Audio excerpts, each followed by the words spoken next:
नमस्कार। अपन नज़रिया के वीकली शो में आप सभी का स्वागत है। इस बार के शो का विषय रखा गया है रिया चक्रवर्ती की रिहाई के पीछे का सच।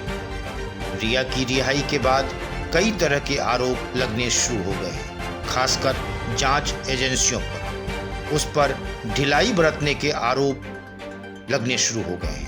कहा जा रहा है कि जानबूझकर या लापरवाही के कारण रिया की बेल एप्लीकेशन पर एनसीबी पुरजोर तरीके से कोर्ट के समक्ष अपनी बात रख नहीं पाई। नतीजा हम सबके सामने है। रिया ड्रग पेडलिंग सहित अन्य गंभीर आरोप से मुक्त हो गई। बुधवार को मुंबई हाईकोर्ट ने साफ शब्दों में कहा कि रिया पर कोई आपराधिक मामला नहीं बन रहा है और वो किसी ड्रग सिंडिकेट का हिस्सा नहीं है, यानी केंद्रीय जांच agency narcotics control bureau NCB द्वारा लगाए गए सभी आरोपों से रिया मुक्त। हालांकि इस पर सवाल भी जोर शोर से उठने शुरू हो गए हैं। क्या कुछ अब इस मामले में चल रहा है, आइए जानते हैं। सुशांत सिंह राजपूत मामला, क्या सब कुछ हो चुका है मैनेज? धीरे धीरे सब आ जाएंगे बाहर। जांच एजेंसियां भी शक के दायरे में। लग रहा है ढिलाई बरतने का आरोप। 1 माह जेल में रहने के बाद रिया को मिली बेल, शौविक चक्रवर्ती की जमानत याचिका खारिज। केंद्रीय जांच एजेंसियों की जांच ढीली पड़ने से टूट रही लोगों की उम्मीद। लगभग 1 महीने तक जेल में रहने के बाद एक्ट्रेस रिया चक्रवर्ती को ड्रग्स मामले में जमानत मिल गई। बॉम्बे हाईकोर्ट ने रिया की जमानत याचिका पर सुनवाई करते हुए रिया को जमानत दे दी है। वहीं रिया चक्रवर्ती के भाई शौविक चक्रवर्ती अब्दुल बासित परिहार की जमानत याचिका खारिज कर दी है। रिया को सशर्त जमानत दी गई है। अभी जो जमानत दी गई है वह 1 लाख के निजी मुचलके पर मिली है। बता दें, रिया को एनसीबी ने 8 सितंबर को गिरफ्तार किया था। रिया पर सुशांत सिंह राजपूत के लिए ड्रग्स की खरीद फरोख्त करने का गंभीर आरोप है और इस सिलसिले में रिया और उनके भाई शौविक की कई ड्रग्स पेडलर्स संग चैट भी सामने आई थी। सैमुअल मिरांडा के साथ भी रिया की ड्रग्स चैट का खुलासा हुआ था। ये सभी चैट्स सामने आने के बाद ही रिया सैमुअल शौविक पर एनसीबी का शिकंजा कसा था। रिया और शौविक के खिलाफ कई गंभीर सबूत मिलने के बाद एनसीबी ने दोनों को गिरफ्तार किया था, जिसके बाद रिया को मुंबई की भयखला जेल में बंद कर दिया गया था। एनसीबी की पूछताछ में रिया ने कई सेलिब्रिटी के ड्रग्स कनेक्शंस और बॉलीवुड की ड्रग्स पार्टी के बारे में खुलासा किया था। रिया ने ही ड्रग्स मामले में सारा अली खान और रकुल प्रीत का नाम लिया था। इसी के आधार पर एनसीबी ने सारा और रकुल को पूछताछ के लिए बुलाया था। इस दौरान दोनों ने ही ड्रग्स लेने से साफ इनकार किया था।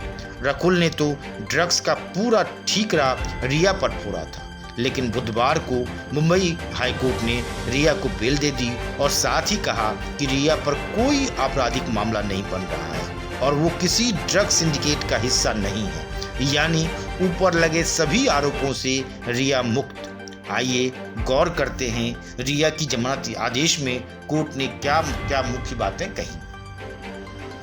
अदालत के मुताबिक इस बात का कोई आधार नहीं है कि जमानत पर छूटने के बाद आरोपी दूसरों को सचेत कर सकता है और उनके द्वारा सबूत नष्ट किए जा सकते हैं। कोर्ट ने कहा कि यह देखना भी जरूरी है कि आरोपी की पहली रिमांड पर भी जांच एजेंसी ने उसकी हिरासत नहीं मांगी थी।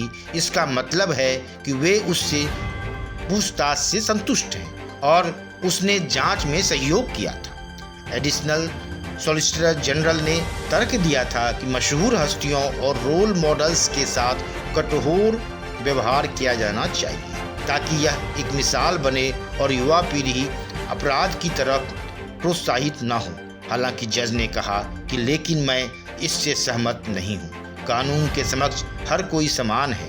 सेलिब्रिटी या रोल मॉडल को न्यायालय के समक्ष कोई विशेषाधिकार प्राप्त नहीं है।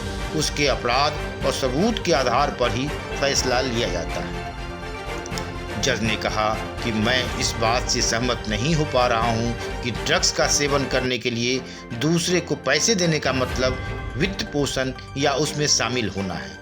सिर्फ इस आधार पर ही एनडीपीएस कानून की धारा 27A के तहत मामले को जोड़ा जा सकता है। ये सही है कि कुछ अवसरों पर उसने ड्रग्स खरीदने के लिए अपने पैसे का इस्तेमाल किया था।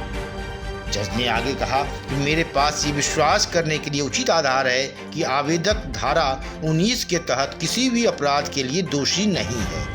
24 या 27A या कोई अन्य अपराध जिसमें व्यावसायिक मात्रा शामिल है उसके खिलाफ कोई अन्य आपराधिक मामला नहीं बनता है। उसको आगे बेचकर मुनाफा कमाने का काम नहीं किया है। वो ड्रग डीलरों की कड़ी का हिस्सा भी नहीं है।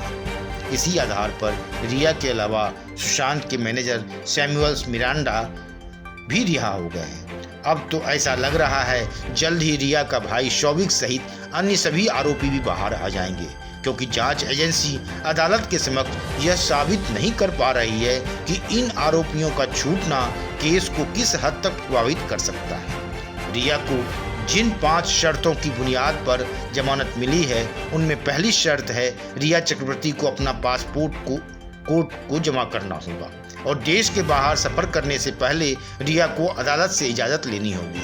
दूसरी शर्त है रिया चक्रवर्ती को 10 दिन तक मुंबई पुलिस को रिपोर्ट करना होगा और एनसीबी जब भी रिया को बुलाएगी तो उन्हें हाजिर होना पड़ेगा। तीसरी शर्त है जमानती बॉन्ड। जमानत के लिए रिया को 1 लाख रुपए का बॉन्ड भरना होगा। निजी मुचलके पर रिया को जमानत दी गई है।